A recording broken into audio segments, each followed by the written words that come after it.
ang mga kwento ng pag-ibig, kwento ng buhay at kwento ng pag-asa dito sa Barangay Love Stories. Love Stories.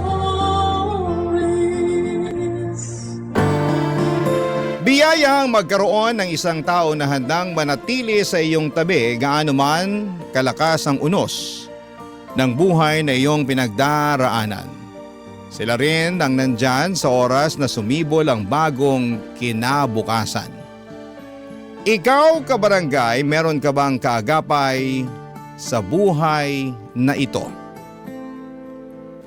Dear Papa Dudut, good day po sa inyo at sa mga nakikinig ng Barangay Love Stories, tawagin niyo na lamang po ako sa pangalang Minerva. Isang teacher na nagtuturo sa isang pampublikong paaralan dito sa Valenzuela. 40 anyos na ako ngayong taon at kahit naabala ako sa aking trabaho, ay nakakahanap pa rin ako ng oras para makinig ng inyong programa, Papa Dudut. Paborito ko kasi ang mga istorya na tinatampok ninyo. Lalong-lalo na ang tungkol sa pag-ibig. Ako man at ang aking asawa na si Danilo ay meron ding istorya na aming pag-iibigan na gusto kong ibahagi sa inyong programa. Hindi rin kasi yon naging madali. Kaya nga umaasa ako na kapupulutan po ito ng aral, inspirasyon at kilig ng mga kabarangay natin. Magsisimula ang lahat noong kami ay nasa kolehiyo pa lamang. Education ang kurso na kinuha ko, samantalang business related naman ang kay Danilo. Noong mga panahong yon, 1 linggo na kaming magkasintahan nang isinama ko siya sa bahay namin para ipakilala sa nanay Salve at tatay Hinergo. Kaso'y hindi naging maganda ang una nilang pagkikita, Papa Dudut.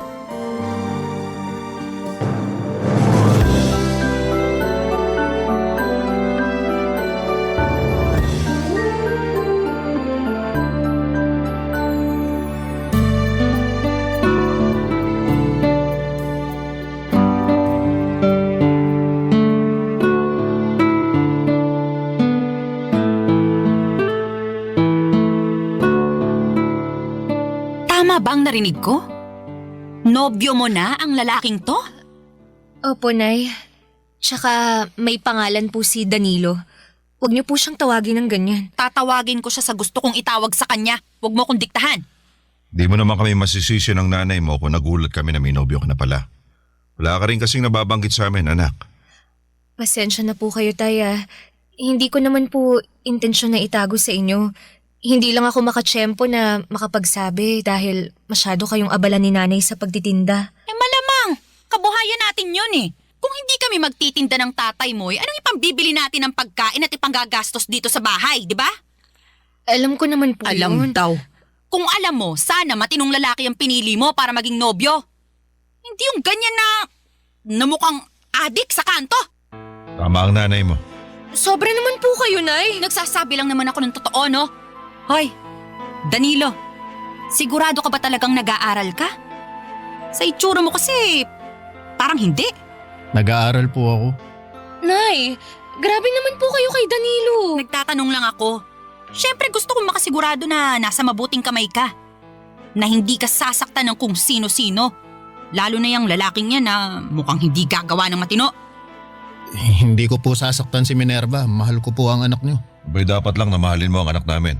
Dahil kung hindi, may kalalagyan ka sa akin. Tay naman, wag niyo naman pong pagsalitaan ng ganyan si Danilo. Wala naman siyang ginagawa sa inyo eh. Wala pa sa ngayon. Pero baka sa susunod, meron eh. Buti na yung habang maaga na pagsasabihan na namin siya ng nanay mo. Buti pa, aalis na lang po kami. Ay, teka. Saan kayo pupunta? Kahit saan po kasi mukhang hindi naman welcome dito si Danilo.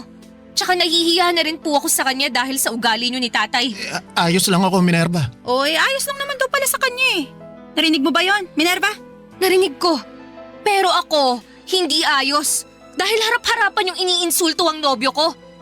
Pinagmalaki ko pa naman kayo ni tatay sa kanya. Tapos ganyan lang yung ipapakita niyong ugali. Anak, inaalala ka lang namin ng nanay mo. Siyempre ayaw ka namin mapariwara pag nakatuluyan mo yung lalaki na yan. Tsaka tama naman ang nanay mo. Mukha siyang hindi gagawa ng matino. Tignan mo. Hinusgahan niyo na agad si Danilo nang dahil sa itsura niya. O, anong magagawa namin kung kahusga-husga siya? Tsaka bakit kasi dyan ka pa nagkagusto, anak? Ang ganda-ganda mo. Gwapo rin yung dati mong karelasyon. Matangos ang ilong, maputi, makinis ang balat. Sana man lang pumili ka ng mas gwapo pa dun. Hindi naman yata tama na pagkumparahin niyo si Danilo sa dati kong karelasyon. Sumusobra na kayo ah. Kami pa talagang sumusobra. Huminahon ka lang, Minerva. Paano ko hihinahon? Grabe na yung pangiinsulto nila sa'yo. Hindi ka ba nasasaktan? O kita mo na, ako rin. Nasasaktan at mas doble yung sakit na nararamdaman ko kasi mga magulang ko pa talaga ang nanlalait sa'yo. Kung ayaw mo na malait namin yung nobyo mo, mabuti pa huwag mo na yun isama rito sa pamamahay natin. Ay, tama ang tatay mo. Ayaw ko na ulit makita ang pagmumukha niyan ha. Nasisira lang ang araw ko.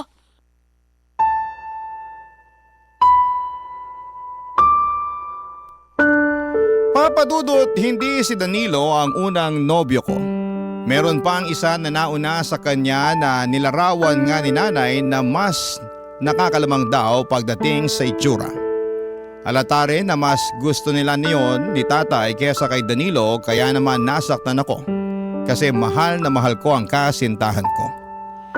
Sa paningin ko si Danilo ang pinakagwapo at pinakamakisig.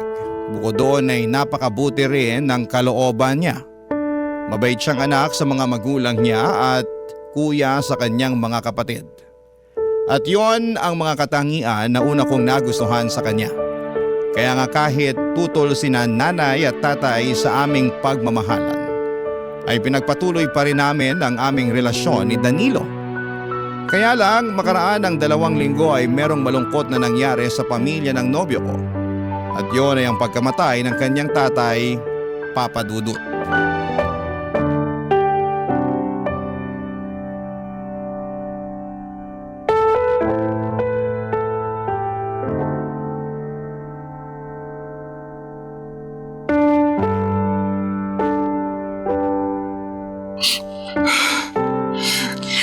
Ang sakit-sakit mawala ng tatay.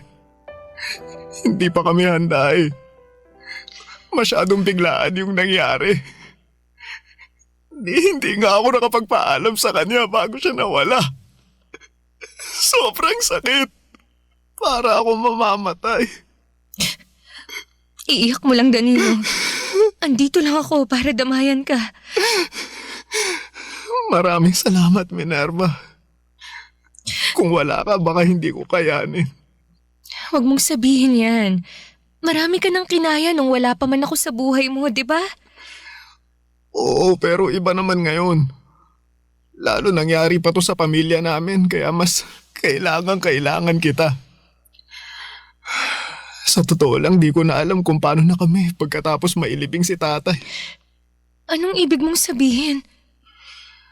Siya lang kasi yung nagtatrabaho sa amin, kaya sigurado mahihirapan kaming makapagpatuloy nito.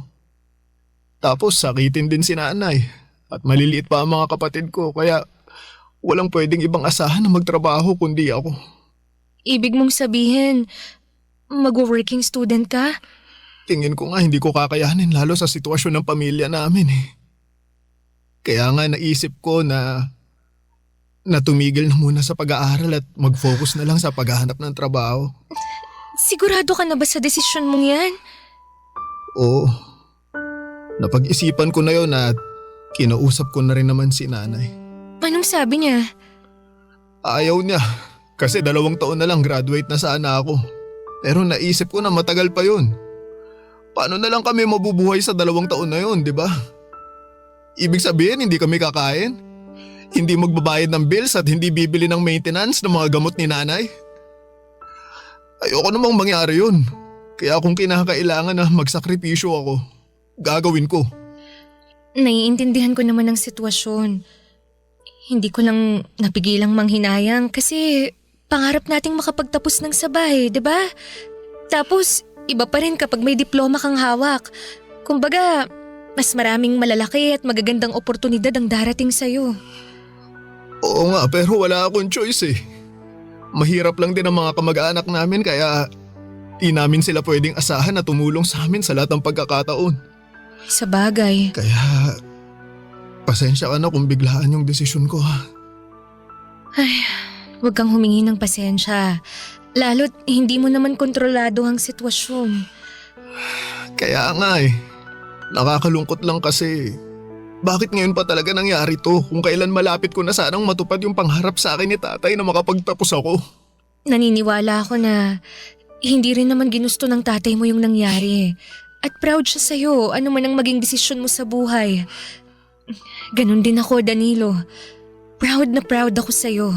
At tulad nga ng sinabi ko kanina nandito lang ako para suportahan ka. Hindi lang ngayon na may pinagdaraan ng mabigat ang pamilya nyo, kundi araw-araw, palagi lang akong nasa tabi mo. Salamat, Minerva. Malaking bagay na nandyan ka. Mas kaya ko kasi nandyan ka. Oo naman, kasama mo ko. Kakayanin natin to. Papadudot dahil sa ang tatay lamang ni Danilo ang nagtatrabaho sa kanila ay masasabi ko na napilay talaga ang kanilang pamilya. Kaya naman napilitan siyang huminto sa pag-aaral at pinagtuunan na lamang ng pansin ang paghahanap ng trabaho. At bilang nobya niya ay sinuportahan ko siya sa bagay na yon kahit na nga noong umpisa ay nang hinayang pa ako para sa pag-aaral niya. Hindi nagtagal, Papadudot ay nakapasok bilang helper si Danilo sa isang pabrika sa lugar namin. Pero 6 na buwan lamang siya doon nang magdesisyon siyang subukang mag-apply sa call center. Ako ang kasama niya sa kanyang mga interview at pangunahing taga-suporta niya. At sa awa ng Panginoon, nakapasa siya at natanggap bilang isang agent. Papadudot, proud ako kay Danilo sa ipinakita niyang determinasyon at hindi pagsuko sa buhay. Barangay Love Stories. Barangay Love Stories. Papadudot, kahit na nagtatrabaho na si Danilo noon at mas naging abala na nga sa bagong mundo na pinasok niya, ay hindi pa rin niya napapabayaan ang aming relasyon. Marami kasing magkasintahan noon na naghihiwalay lalo na kapag hindi balanse ng tama ang kanilang mga ginagawa. Pero ibahin ninyo si Danilo, Papadudot, dahil sinabi niya sa akin na kasama ako at ang relasyon namin sa priority niya. Sa katunayan, tuwing day off niya ay pumupunta siya sa bahay para samahan akong mag-aral at gumawa ng mga projects para sa aming klase. Kahit na ayaw na sana siyang papuntahin doon ni nanay at tatay, sa uli wala naman silang nagawa. Malaki ang pasasalamat ko sa suporta na binibigay niya sa akin. Minomotivate rin niya ako na tapusin ang aking pag-aaral. Dahil pangarap namin yon ng mga magulang ko. Kaya nga mas lalong lumalim ang pagmamahal ko para sa aking nobyo, Papadudot.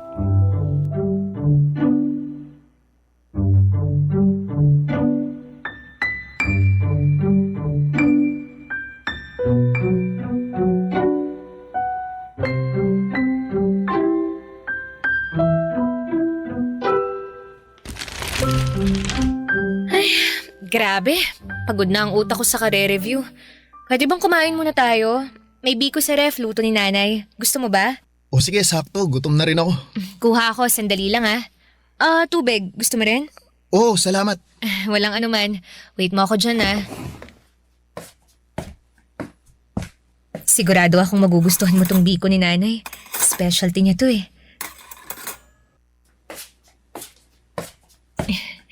Ito na yung merienda natin. O, tulungan na kita. Salamat. Sandali lang pala. Kailangan kong magbanyo. Balik ako ha. Sige lang.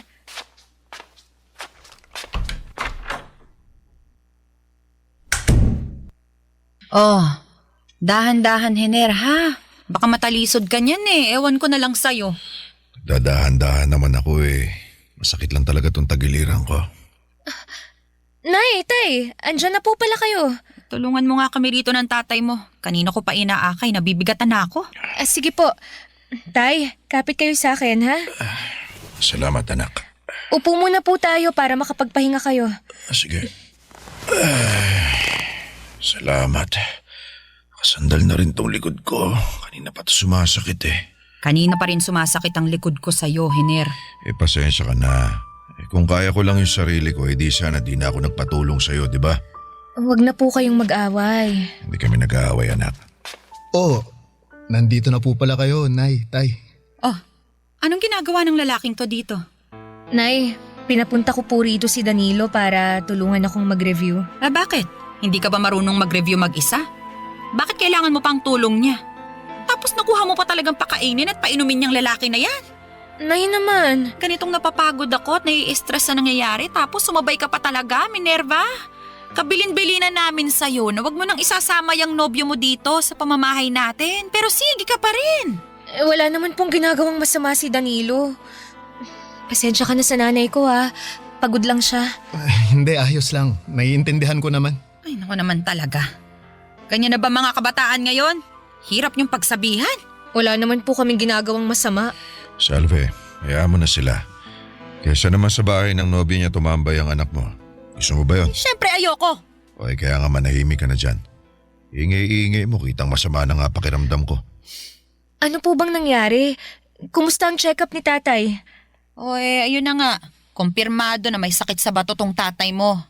At ayon sa resulta ng mga test niya, malala na raw. Kinakailangan na nga niya mag-dialysis eh. Di ba ang mahal nun? Saan tayo kukuha ng pera pang pagamot sa kanya? Ganun po ba? Grabe naman. Grabe talaga. Kaya halos mapanot na ako sa kaiisip kanino lalapit. Pero saka na yan. Gusto ko munang matulog. Pagod na rin tong tatay mo. Doon na muna kami sa kwarto. Buti pa, tulungan mo na lang ako para maalalayan ng tatay mo. Sige po, Nay.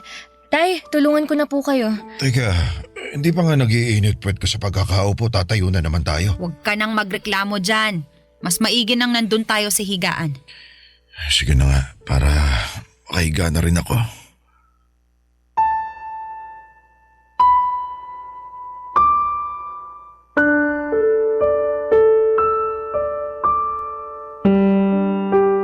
Papadudot magkahalong lungkot, takot at inis ang namutawi sa akin ng mga panahong yon.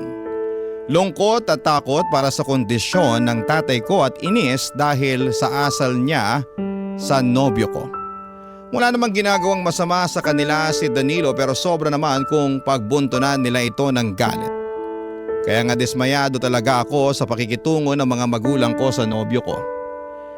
Sa kabila ng lahat, sinabi ni Danilo na hindi naman daw niya dinibdib yun. Sa katunayan ay nag-alala rin po siya ng husto sa kondisyon ng tatay ko. At habang tumatagal ang mga araw ay lumalala ang sakit ni tatay kaya naman nahirapan ang aming pamilya sa mga sunod-sunod na mga gastusin, papadudot.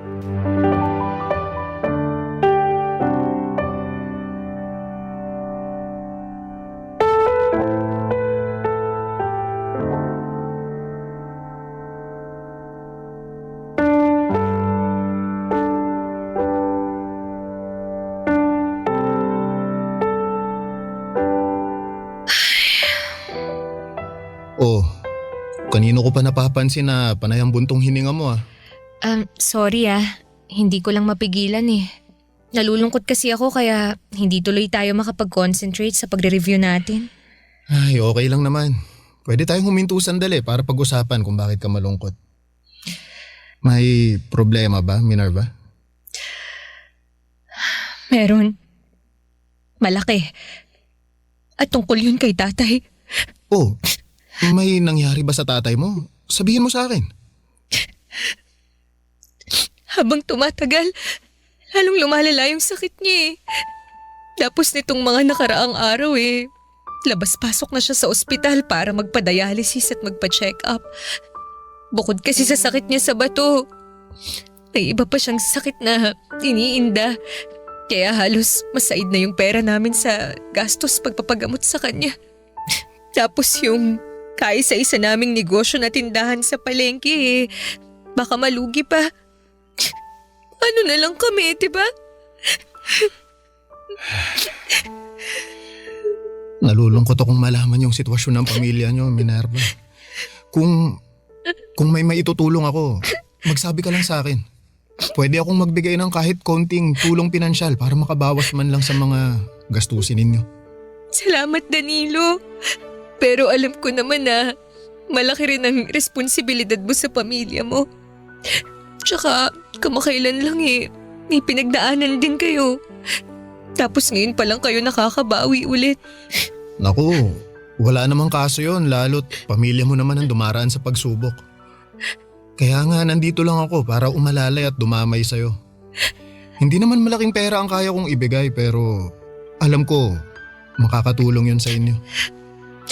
Nahihiya ako sa'yo kasi hindi mo naman kami responsibilidad. Pero mahal ko kayo. Lalo ka na.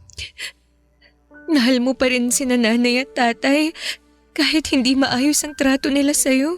Oo naman kasi mga magulang mo sila eh. Saka naniniwala naman ako na magbabago rin sila pag nakita nila na seryoso ako sa pagmamahal sa'yo. At yun ang gusto kong patunayan sa kanila. Na iingatan kita, aalagaan, mamahalin, at hindi sasaktan. Salamat Danilo. Malaking bagay na nandyan ka. Lalo't dumaraan ang pamilya namin sa pagsubok. Salamat kasi kahit na busy ka sa trabaho mo, dinadamayan mo ko. Sinasamahan at sinusuportahan sa pag-aaral ko. Kahit na nga pinanghihinaan ako ng loob at question ko na yung sarili ko kung kaya ko pa bang makapagtapos. Ha? Anong ibig mong sabihin? Naiisip ko kasi na tumigil na lang muna sa pag-aaral. Katulad mo, para maghanap ng trabaho. Gusto ko kasing makatulong kay nanay sa mga gastusin nila ni tatay pampagamot. Tsaka dito na rin sa bahay namin. Kaya lang, sigurado ako na hindi nila magugustuhan yung naisip ko. Lalo't pangarap namin na makapagtapos ako at maging ganap na teacher. Naniniwala naman ako na matutupad mo yung pangarap mo. Pero kung hingin ang sitwasyon na hindi mo na agad-agad, pwede mo namang ipagpatuloy ulit. Pwede mong balikan para tuparin. Katulad mo? Oo. Sa katunayan, nag-iipon na nga ako paunti-unti ng pangmatrikula ko eh. Mabuti naman kung ganun. Basta, sabihan mo ako ha. Nandito lang ako anuman ang mangyari. Pero sana hindi mo na kailanganing tumigil sa pag-aaral. Lalo, ilang taon na lang naman, makakapagtapos ka na. Hindi pa naman buo ang loob ko. Kaya hindi ko pa masabi kung ano talaga ang gagawin ko. Medyo naguguluhan pa ako sa mga nangyayari Kung maluwag naman ang schedule mo at kaya mo, bakit di mo subukang mag-working student? Sa ganung paraan, di mo kailangan tumigil sa pag-aaral. Pero ano kayang trabaho ang pwede kong pasukin? May hiring ba sa inyo at tumatanggap ng part-timer? Sa ngayon wala pa eh. Pero kapag nagkaroon, sasabihan kita kaagad. Salamat Danilo. Salamat. Papadudot, buti na lang at nandyan si Danilo para maging kaagapay ko lalo na at dumaraan sa pagsubok ang aming pamilya. Malaking bagay na meron akong napagsasabihan ng aking nararamdaman dahil baka masiraan na lamang ako ng ulo kapag sinolo ko yon. At kapag nga nakakaluwag si Danilo ay nag-aabot siya sa akin ng tulong pinansyal para sa mga gastusin namin sa bahay at maging sa pag-aaral ko. Kaya lalo akong nagsikap na makapagtapos dahil hindi na lamang ako ang mag-isang lumalaban para sa katuparan ng aking pangarap na maging ganap na guro dahil kasama ko na doon si Danilo. At kahit na mahirap, papadudot at maraming mga gastusin at kasabay pa noon ang pagkakasakit ni tatay ay wala akong hindi kakayanin na may sa katuparan lamang ang mga mithiin kong makapagmarcha sa entablado, bitbit ang sertipiko ng katibayan ng aking pinapangarap, ang aking inaasam na pagtatapos. Barangay Love Stories. Barangay Love Stories. Papadudot, hindi nga nagtagal ay nakapagtapos ako ng pag-aaral kaya naman sobrang saya namin ng mga magulang ko. Masayang masaya din po si Danilo at bagaman at hindi siya personal na nakadalo sa seremonya dahil limitado lamang ang mga bisita na pwedeng isama ay in-invite ko na lamang siya sa bahay namin para sa munting salo-salo. Kaya lang makalipas ang 2 linggo ay namatay naman si tatay dahil sa paglala ng kanyang sakit. At sobrang lungkot ko ng mga panahong yon. Buti na lang at nandyan si Danilo upang umalalay nang sa ganon ay makaya ko ang lahat. Pero may mga pagkakataon pa rin na nalulugmok ako lalo na nung matapos ang libing ni Tatay Papa Dudut at madalas ko yung maramdaman sa bahay namin.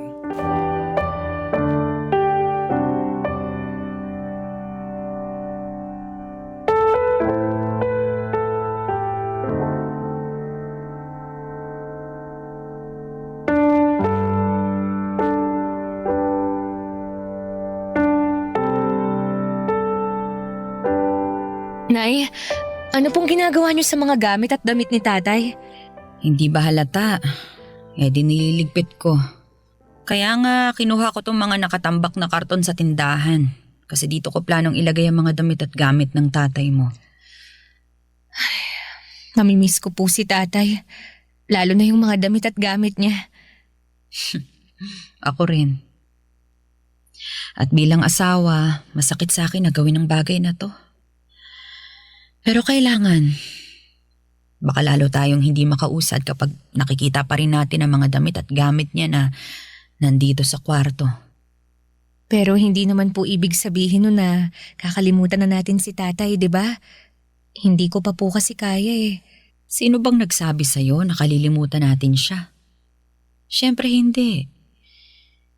Pero kagaya nga ng sinabi ko kanina kailangan nating umusad. Hindi naman pwedeng huminto ang buhay natin lahat dahil nawala ang tatay mo. Lalong-lalo ka na, Minerva. Ano pong ibig niyong sabihin? Ngayon na wala na ang tatay mo. Siguro naman naisip mo na yung mga responsibilidad na nakaatang sa balikat mo.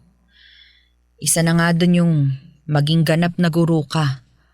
Para naman kahit nasa kabilang buhay na ang tatay mo mabigyan mo pa rin siya ng karangalan.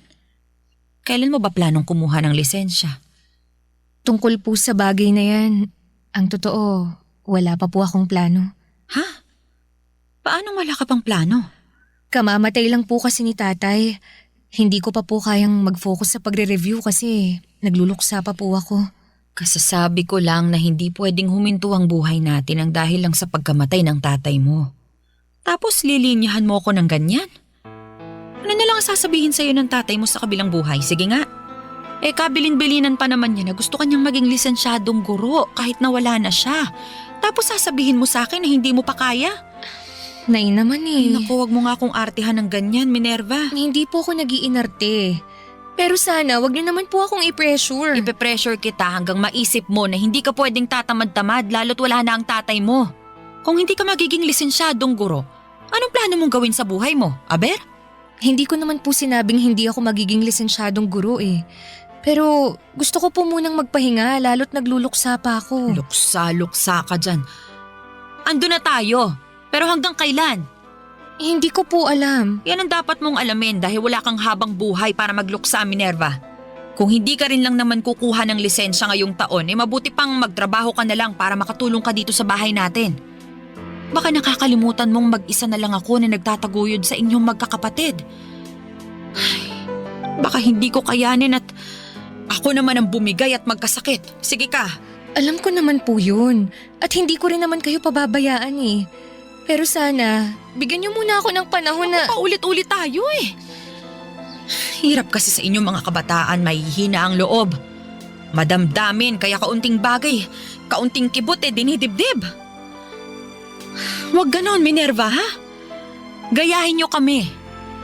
Kasi kahit na nagluluksa kami, kahit na malungkot ang buhay, nagpapatuloy pa rin kami. Umuusad kahit na mahirap kasi mas lalo kaming walang mapapala kung magpapakain kami sa kalungkutan. Ay naku, wala akong matatapos kung dadaldal lang ako sa iyo rito Buti pa, tulungan mo na lang ako rito para magkaroon ka naman ng pakinabang. Papa Dudut, sa totoo lang, lalong bumigat ang pakiramdam ko sa pag-uusap naming yon ni nanay. Hindi pa kasi talaga ako handang umusad at magpatuloy sa buhay lalo na at kamamatay pa lamang ni tatay. At 1 linggo pa lamang noong naililibing siya. Ngunit natanga na agad ako ng mabigat na responsibilidad sa aking mga balikat.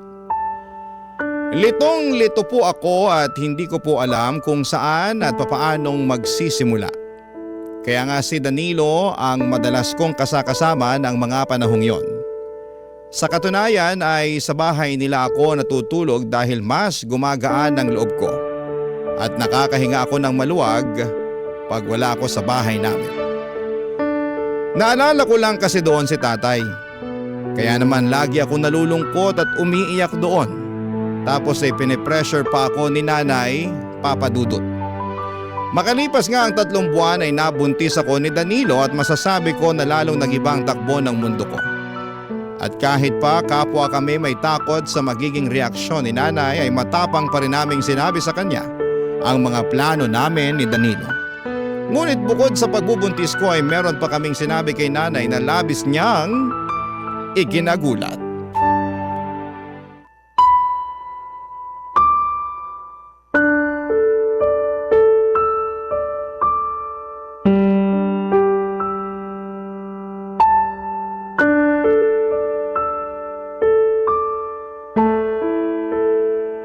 Anong sinabi nyo? Kasal? Kayo ang magpapakasal? Opo, Nay. At bakit?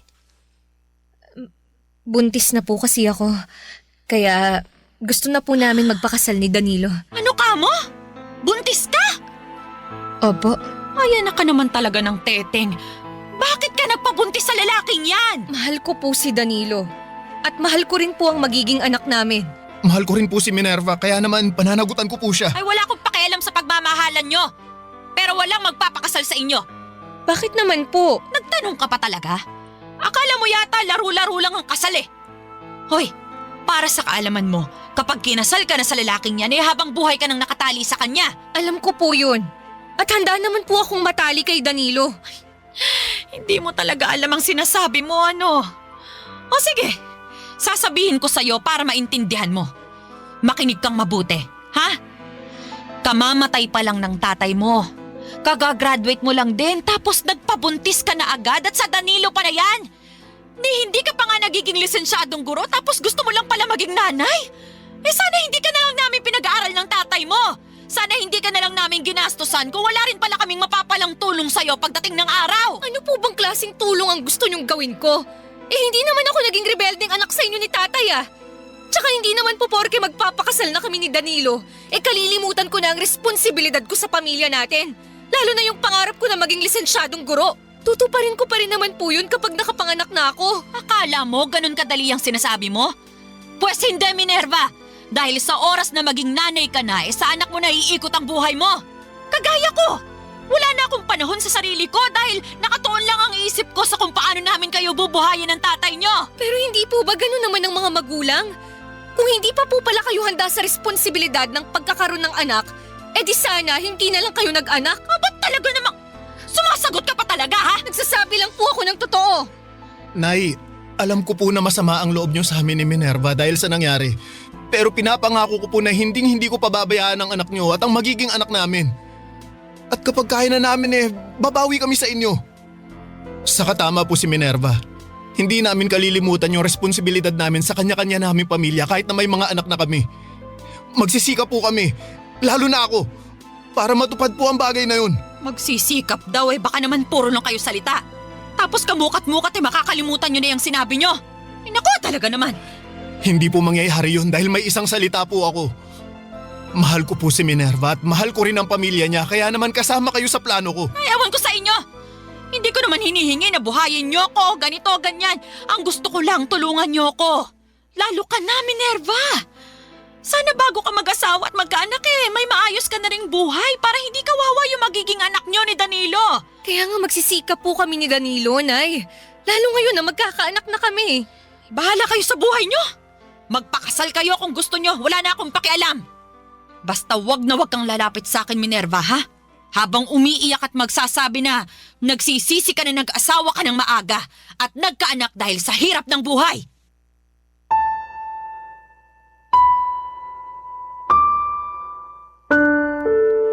Papa Dudut, kinasal kami ni Danilo sa huwes at nagsama sa iisang bubong.